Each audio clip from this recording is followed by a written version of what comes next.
대부분 한국 사람들이 조금 사태 파악을 너무 나이브하게 하고 있다. 그래서 윤석열 정권을 박근혜 정부의 최대치 정도로 파악한 것 같아요. 그러니까 박근혜 정부만큼 무능하고 네. 무지하고 그래서 그 정도에서 뭔가 사태가 그런 방식으로 수습되지 않을까 이런 식의 좀 나이브한 생각을 한 것 같고 그래서 그러니까 말씀인즉 네. 그 이상이라는 거죠. 그렇죠, 네, 그렇죠. 상상도 제가 안 보기에는 정도로. 한마디로 말하자면 그 무능함에 있어서는 박근혜 정부를 초과하고 압도하죠. 그 잔인함에 있어서는 제가 보기에는 이승만, 박정희, 전두환을 합친 것보다 강하다. 그래요? 예, 그것은 왜 그러냐면 잔인성은 언제 어떻게 더 폭발될지 모르는데 예. 잔인성이 가장 잔인할 수 있는 것은 단순성에서 비롯되거든요. 네. 단순하면 단순할수록 더 잔인해질 수가 있어요. 그러니까 이 잔인성이 생각보다 굉장히 심각해서 예. 지금 좀 포커싱을 좀 잘못하면 위험하다. 예를 들면 지금 아까 한동훈 얘기 하던데 네. 이게 올바른 지금 전략인가 하는 것도 좀 심사숙고 해야 된다고 생각하거든요. 아 전략이라는 게 어떤? 그러니까 사태를 이해하고 풀어가는데 예. 풀어가는데 어디다 포커싱을 맞춰야 되는가 하는 문제가 있다고 봐요. 네. 저는 이제 특히 이재명 재판에 관해서 네. 이재명 재판 관련해서 이게 이제 과연 사법 재판이냐 아니면 정치 재판인가 아니면 사법 재판인가 도덕 재판인가 이 두 가지 질문을 던질 수 있다고 봐요. 만약에 사법 재판이 도덕 재판이 되거나 정치 재판이 된다는 것은 무엇을 의미하냐면요. 이게 만약에 이 재판이 민주주의를 위협하는 법치주의다. 민주주의를 위협하는 수준에 이르고 있다. 이 재판이. 예. 그렇다면 그게 흔한 말대로 법률주의를 통한 전체주의로 가는 교두보거든요. 네. 그게 유르겐 하버마스라는 철학자가 법철학자가 나치를 평가할 때 가장 중요한 특징을 말하거든요. 나치 시대 가장 중요한 특징은 뭐냐? 민주주의를 불가능하게 하는 법치주의예요. 법치주의를 내세워서 민주주의를 교란시키는 거거든요. 다시 말하면 민주주의라고 하는 것은 시민들, 국민 주권의 문제거든요. 국민 주권. 예. 그러니까 주권이라고 하면 국민들이 원하는 방식으로 원하는 사람을 내세워서 원하는 나라 체계를 만들어 가는 거예요. 네. 그러면 대부분의 국민들 중에 많은 수의 국민이 지지하고 지원하는 사람을 또는 그런 방식으로 나름대로 성장한 사람을 법의 이름으로 특히 법이 사법적이지만 사실은 도덕적인 재판과 가까운 방식으로 말하자면 투표권을 상실하게 한다면 피선권을 상실하게 한다면 네. 그거야말로 전형적인 법치주의에 의해서 민주주의를 교란시키는 것이다. 이렇게 볼 수 있는 사건이고 예. 이 맥락에서 저는 지금 이 사건이 좀 단순한 게 아니다.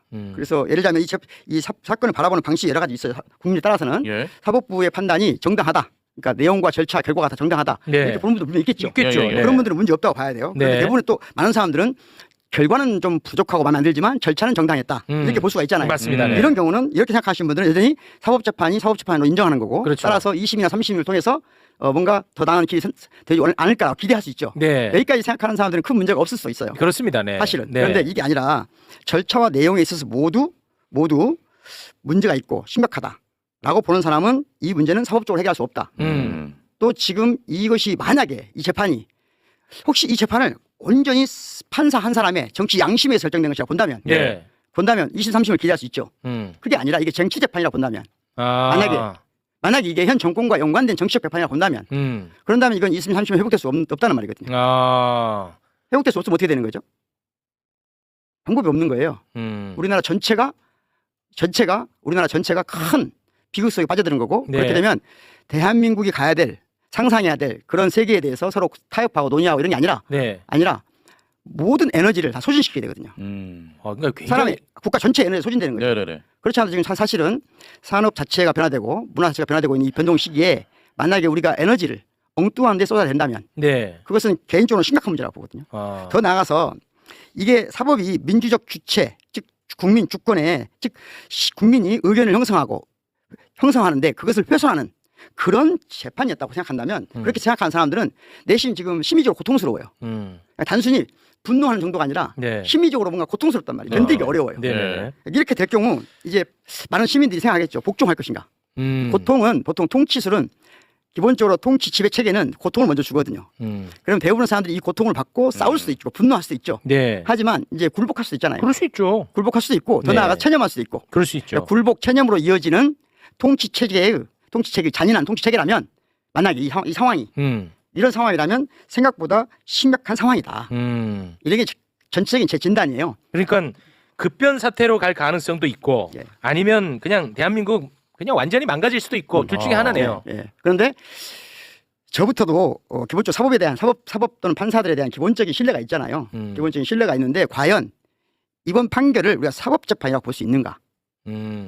이게 혹시 첫째는 정치재판 아닌가? 정치. 만약에 정치재판이라면 정치 재판이라면 정적 제거잖아요. 네, 그렇죠. 그 정적 제거 방식이 예를 들면 이승만의 조봉암 제거 방식이 있었고 박정희의 김대중 제거 방식이 있었고 이런 방식이 쭉 있어왔단 말이죠. 네네. 정적을 제거했던 방식이. 근데 그들의 방식하고는 좀 달라요. 이것은. 그 법치주의를 통한 방식이거든요. 법치주의를 통한 방식이고 이건 오래된 방식 중에 하나예요. 그러면 이제 외관상으로는 이게 그래도 조금 더 나아 보이겠군요. 그럴 수 있죠. 외관상으로. 외관상으로는. 그런데 더 외관상으로 나아 보이지만 다른 방식으로 오면 국민 주권, 즉 국민이 선택할 수 있는 권리, 이걸 더 심대하게 훼손하기 때문에 국민들이 받는 상처 그리고 그로부터 돌아올 수 있는 에너지 이런 것들은 더 훨씬 강하게 훼손시키는 거거든요. 네. 그래서 국가 장래 전체를 보면 국가 전체를 보면 더 잔인한 것이다 이게. 그럴 수 있지. 더 위험한 것이고 잔인한 것이다. 네. 그런데 사실은 이게 왜 형사재판이고 아니고 도덕재판일 수 있는가? 도덕재판이란 말 들어보셨나요? 아까 정치 재판은 뭐 이해가 쉬웠는데 네. 도덕 재판은 아까부터가 무슨 말인지 모르겠더라고요. 예전에는 형사재판과 도덕재판의 차이가 뭐냐 이거죠. 형사재판과 도덕재판의 차이, 가장 큰 차이. 그럼 그 이전에 이게 원래 공부를 제대로 해야 되는데 시간이 없으니까 형사재판은 절차적 정의 중에서도 불완전한 절차적 정의라고 그래요. 이게 무슨 말이냐면 형사재판의 어떤 결과가 정의로운지는 다 명확해요. 답은 죄가 있는 대로 증거에 따라서 처벌하는 거거든요. 그렇죠. 명확하잖아요. 명확하죠. 그런데 그것에 이르는 절차는 불완전하다. 형사소송법도 아무리 촘촘하게 법률적인 절차를 택해놔도 네. 절대로 범인의 정확히 누군지 알 수 없다예요. 절차가 그러니까 형사소송법의 절차는 절대로 완전할 수 없다. 왜 그렇지? 왜 절차가 완전할 수 아니 없지? 범인이 누군지를 어떻게 정확히 아냐고요. 추론해내냐. 그 죄를 정확히 어떻게 찾아내냐고요. 어차피 그 추정으로 하는 네. 거니까. 그러니까 이것은 예를 들면 완전한 절차적 정의란 이런 거예요. 우리 세 명이서 100원이 있는데 세 명은 공정하게 나눠가는 방식이 n분의 1이다. 네. 그럼 방법 절차는 간단하잖아요. 네. 3으로 나누면 되잖아요. 그냥. 네. 이걸 완전한 절차적 정의라고 그래요. 근데 이건 불완전한 절차적 정의는 뭐냐면 그 결과는 명확하게 무엇이 정의인지 알 수 있는데 네. 그 과정, 이런 절차는 모른다. 하기 때문에 이 과정은 철저하게 우리 모두가 공시되어 있는 법률적 절차에 따라야 된다는 거예요. 근데 그 법률적 절차는 뭐냐? 절대로 내면을 심사하지 않는다는 거예요. 그러니까 도덕 재판은 기본적으로 예를 들면 마음속으로 누군 가늠한 것조차도 재판할 수 있죠. 할 수 있습니까 없습니까? 오랫동안 재판을 그렇게 해왔어요. 도덕 재판을. 그 도덕 재판 중에 가장 우리가 잘 알고 있는 재판이 마녀 재판이에요. 마녀 재판은 증거, 외적 증거가 중요하지 않아요. 내가 보기에 당신 내면적으로 지금 음흉한 마음을 가졌어.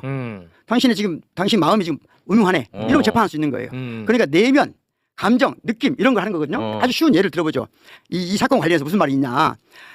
흔한 말대로 폭력이냐 권력이냐 하는 걸 나눌 수 있는데 우리 MC님 오른손 한번 들어보실래요? 저요? 네. 예. 최욱 씨도 왼손 한번 들어보실래요? 왼손 듭니다. 내려주세요. 네. 이거 제가 말했는데 두 분이 따랐잖아. 이거 권력이에요. 권력인데 두 분이 들고 싶지 않았는데 들었으면 폭력이거든요. 이해했나요? 네. 그럼 이 권력이냐 폭력이냐 누가 결정하죠? 나 내가 결정합니까? 두 분이 결정합니까? 최욱이. 그러니까 이 사건은 이재명 당대표가 그 시절에 그렇게 느꼈다는 거거든요. 그걸 처벌한 거예요. 이게 도덕재판이 아니고 뭡니까? 이해했습니까? 네. 이건 마녀재판하고 똑같은 거예요. 그러니까 오랫동안 정적을 제거하거나 권력을 통치를 하기 위해서 이 도덕재판이 왜 어렵냐면요. 도덕재판을 받는 사람은 그 내면에 심각한 훼손을 받기 때문에 고통을 크게 받아요. 그러니까 지금 이재명 재판을 지켜보는 많은 국민들이 심리적으로 고통스러워. 그럼 이 심리적 고통은 뭘 불러온다? 결국은 체념과 굴복을 불러온다. 불종을 불러온다. 이게 생각보다는 굉장히 촘촘하게 사람들을 파멸시키는 거거든요. 한 나라의 정치 체계를 파멸시키는 거고. 그러니까 이 재판이 형사재판이다라고 하는 근거가 제가 보기에는 많이 무너졌다. 이 재판이 형사재판 또는 사법재판이 아니라 정치재판이라고 하는 게 대부분의 국민들한테 여론조사 해보면 나올 겁니다. 물론 아닌 사람도 있겠죠. 있죠. 당연히 있죠. 네, 하지만 네. 저는 단언컨대 3분의 2의 국민은 이게 형사재판 또는 사법재판이 아니라 정치재판이다.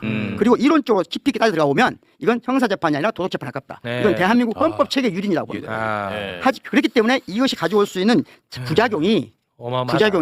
우리가 생각한 것보다 심각하다. 그래서 지금 2심, 3심을 기대하는 건 지나치게 나이브한 태도다. 그러니까 지금도 어차피 그 1심이잖아. 예를 들어 뭐 이재명을 지지하는 사람들 입장에서는 어차피 1심 아니냐. 2심에서 잘 준비하고 그리고 제대로만 들여다본다면 2심은 이건 뭐 당연히 무죄다. 이렇게 생각하는 것은 나이브하다.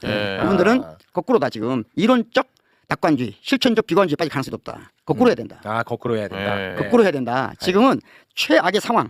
6개월 안에 이재명 대표가 대법 판결까지 받고 그 결과가 앞으로 향후 10년 동안 피선권을 뺏긴다. 이것을 설정해야 된다. 네. 그리고 그렇게 갈 가능성이 저는 적어도 현재의 재판 결과로 보면 거의 99.9%라고 봅니다. 그렇게 보인다. 네. 그렇다면 어떻게 해야 될 것인가? 그건 다음 주에 고민을 하셔야죠. 네. 다음 주. 왜냐면 지금 빨리 가셔야 돼요. 이거 좀 자세히 다뤄야겠다. 아니 나보다 바쁜 것은 지금 최욱 씨 바쁜 것 같아요. 아니 저는 상관없는데 가셔야 된다고 우리 작가가 저한테 계속 욕을 하고 있어요. 저는 좀 더 해도 돼요. 더 해도 돼요? 네, 좀 더 해도 돼요. 네, 그럼 좀 더 해주세요. 그래서 더 해도 된다고 하신다. 아니, 나보고 뭐라 하지 마라. 자, 우리가 지금까지 사법재판이 아니라 정치재판인 경우 정적을 제거한 정치재판이 전형적으로 있었단 말이죠. 그게 가장 유명한 게 이승만 대통령은 조봉암을 말하자면 재판을 통해서 네. 1959년에 국가보안법으로 사용을 시킵니다. 이거 무서운 일이죠. 사실은 그렇지. 지금 오래된 일이지만. 예. 그러니까 이런 경우도 있지만 또 하나는 예를 들자면 이건 사법재판에 가까운 것도 똑같이 말하자면 김대중을 현해탄에 빠뜨리려고 하는 박정했다면 법률로 재판하려고 한 전두환이에요. 사형 선고 내렸잖아요. 예, 예. 그랬잖아요. 네. 그러다가 나중에 타협하고 했잖아요. 네. 그런데 이런 유사한 우리나라 헌정사에서 사법재판 가운데 가장 그것들이 결정체가 뭐냐면 1995년 7월 18일 날 말하자면 그 구테타 세력 신군부 구테타 세력을 기소해야 될 책임이 있었던 서울지방청에서 이런 말을 해요. 네. 성공한 쿠데타는 기소할 수 없다. 그렇지. 성공한 쿠데타. 그러니까 이 지금 우리나라 판결문 즉 판사 즉 형사재판 더 나아가서 사법 판결을 내리는 판사들에 대해서 믿는 게 지나치게 나이브하다는 얘기를 말씀드리고 싶은 거예요. 이분들이 왜 나이브하냐? 이분들이 단순하지 않냐면 이분들이 이론적 증거가 있고 대한민국 사법의 역사에 뿌리가 있어요. 그러니까 이분들은 성공한 구테타는 처벌할 수 없다라는 말은 권력이 곧 사법적 정의의 출발점이라고 하는 거예요. 그렇지. 맞아. 끔찍한 얘기지 예, 사실. 이 이야기가 그러면 우연히 생긴 거냐 예. 하는 게 아닌 거예요. 우연히 생긴 게 아니고 그러니까 기소할 수 없다는 장문에 서류를 냈을 거 아니에요. 그렇지. 중요한 사건이었으니까 네. 거기에 그 사람들이 주로 전거를 댄 법철학자들이 있습니다.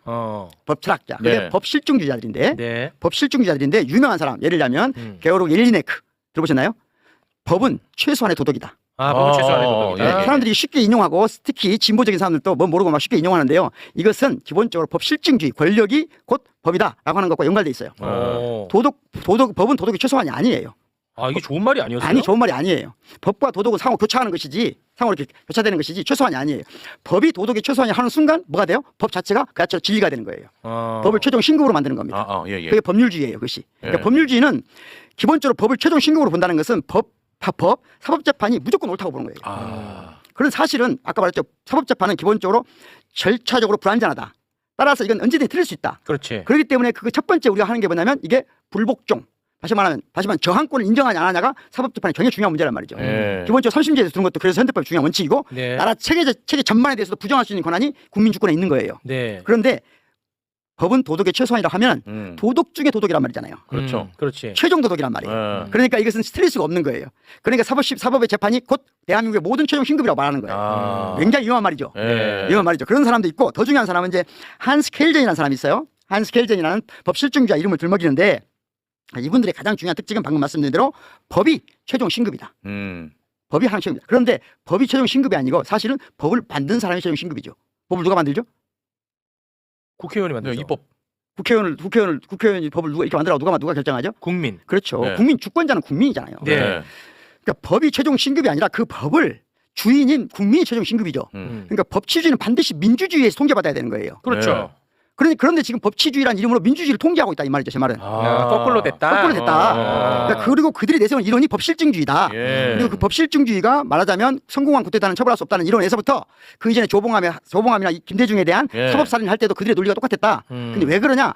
그 사람들의 이론적 증거가 된 실제로 문서에 한스 켈젠이라는 사람 많이 내세우는데 그 한스 켈젠한테 최초로 법실증주의를 배우고 와서 일본의 최초의 법철학자가 누구냐? 일본의 최초의 법철학자. 그 사람이 오다카 도모오예요. 오다카 도모오라는 사람이 있어요. 네. 이분이 일본의 최초의 법철학자예요. 그리고 우리나라 경성제국대학에서 근무했습니다.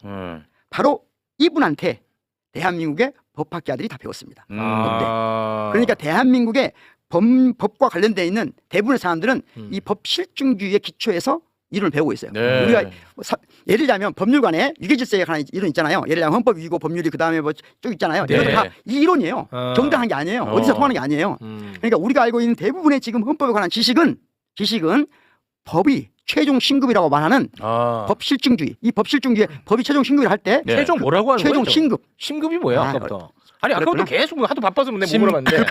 무슨 말이냐면 최종 여기가 뭐라고 하시는 거야? 최종 신급이란 말은 이제 신급? 우리가 많이 쓰는 표현인데 아마 적시 미안합니다. 내가 네. 급하다고 이렇게 설명을 그래갖고 드렸는데 내가 이거 물어볼 시간이 없으니까 네. 최종 뭐라고 하시는 건지. 최종 근거, 최종 근거, 그러니까 최종 원천. 최종. 여기가 출발점이야. 모든 도덕의 네. 모든 기본 출발점이야. 이게 처음이자 끝이야. 다른 말하면 알파 오메가야 이런 뜻이에요. 알파 네, 네. 오메가. 예, 알파 오메가야 그런 뜻이에요. 그러니까 네. 다시 말하면 경성 제국대학이나 일본에 유학을 가서 법을 배우고 법철학을 배운 대한민국의 실제 법조인들은 기본적으로 기본 생각이 법실중주의에 쇠뇌를 받았고 그 법실중주의는 기본적으로 법이 권력의 표현이라는 것을 인정하는 사람들이다. 그래서 지금 이들이 이 3급에 가서 다른 결정을 내릴 거라고 기대하기는 난망하다. 이해된다.